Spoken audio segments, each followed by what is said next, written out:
ឃើញក្មេងដតៃគេស្រវាខំរៀនរីរដំរេះយកចំណេះធ្វើស្ពានតែខ្ញុំផ្ទុយឃើញនំរយប្រាក់លៀនចាប់យកតន្ត្រីកែច្នៃមកធ្វើស្ពានការងារក៏លំបាកដែរអ្នកកុំផ្ដេកផ្ដួលបើអ្នកខ្ជិលណាស់ដេកស៊ីទៅវាស្រួលអនាគតនៅលើដៃវាអាចនឹងប្រែប្រួលបើអ្នកចេះសម្រួលបើអ្នកចេះសម្រាពួកយើងត្រូវជំនះជោគជតាយើងមិនអាចទៅពឹងព្រះមានថ្ងៃលិចក៏វាមានថ្ងៃរះបើអ្នកចង់លេងដើម្បីឈ្នះបើអ្នកបារាជ័យបានពីអាយុអ្នកផ្ទះខ្ញុំដេញចាប់ក្តីសម័យទោះដឹងថាវាហ្វទោះដឹងថាវាមិនហ្វាន់ដូចជាពាក្យគេថានេះជារឿងពិតមិនមែនជារឿងនិទាននេះមិនមែនជីវិតអ្នកសុំអ្នកស្ងាត់មាត់ភ្លេង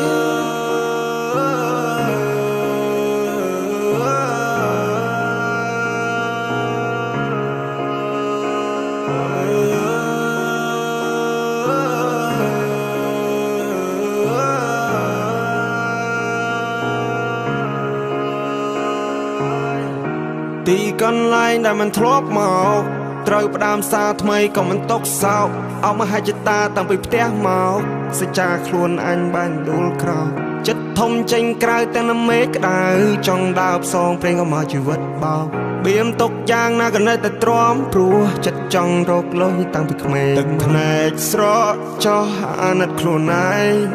300គីឡូម៉ែត្រខ្ញុំត្រូវខំសាងតំណែងដល់ដីថ្មីគ្មានអ្នកគេស្គាល់ត្រូវកសាងគេឈ្មោះចាំងចែងលើលោកនេះមិនមែនលំបាកតែឯងលទ្ធផលនឹងតបស្នងស្ដាយស្ដាយបើសិនជាអ្នកខំប្រឹងឈរជើងឲ្យមានលំនឹងមួយច្បាស់ដូចក្តឹង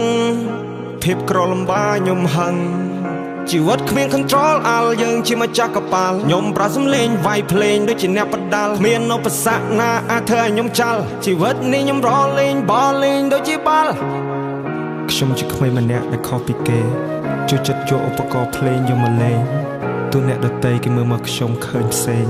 តែនេះគឺជាខ្ញុំមិនជួយចិត្តសំដែងមិនជួយចិត្តខ្លាញ់ខ្លាយជួយចិត្តសាសនាដែរឲ្យគ្រួសារ surprise នេះជាការពិតខ្ញុំមិនដោះស្លាប់តែខ្ញុំនឹងហោះឲ្យបានឆ្ងាយ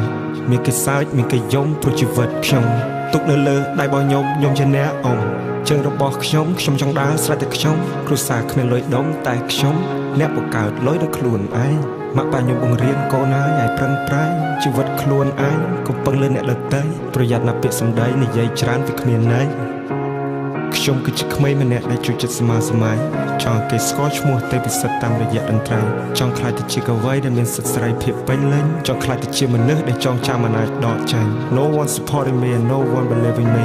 I just want to say fuck you cause I need nobody I come here for fight មិនមែនមកប្តីផ្ដួលជីវិតនេះមានច្រើនដំណាក់កាលណាស់មិនមែនស្រួល This is the message for you all ចំណុចខ្សោយមិនត្រូវបានបង្ហាញមានតែភាពក្លាហានក៏មិនអាចទៅដល់ប្រើគោចំហខ្លួនឲ្យបានរឹងមាំប្រើចំណេះដូចជារាងកាយធ្វើវាមួយតើដិតដល់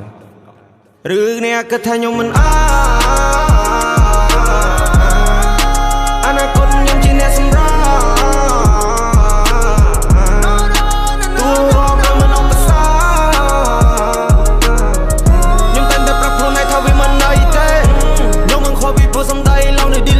ជីវិតខ្ញុំអ្នកសម្រេចមិនមែនសម្រេចលើមាត់គេហៅខ្ញុំមកក្មេងលេខ1ណាបត់ខ្ញុំអត់ថប់ឃើញទេ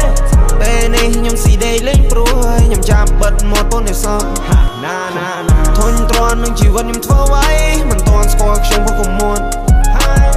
សន្មត់ក៏រពីសំដីគ្រប់យ៉ាងដែលអ្នកឃើញសិតតែខ្ញុំកំណត់គេហៅខ្ញុំមកក្មេងលេខ1ណាបត់ខ្ញុំអត់ថប់ពេលនេះខ្ញុំស៊ីដេកលេងព្រួយខ្ញុំចាប់បិទមាត់ពូននេះសោះធុញទ្រាន់នឹងជីវិតខ្ញុំធ្វើអ្វីមិនទាន់ស្គាល់ខ្ញុំពុកកមួនសន្មត់ក៏រពីសំដីគ្រប់យ៉ាងដែលអ្នកឃើញសិតតែខ្ញុំកំណត់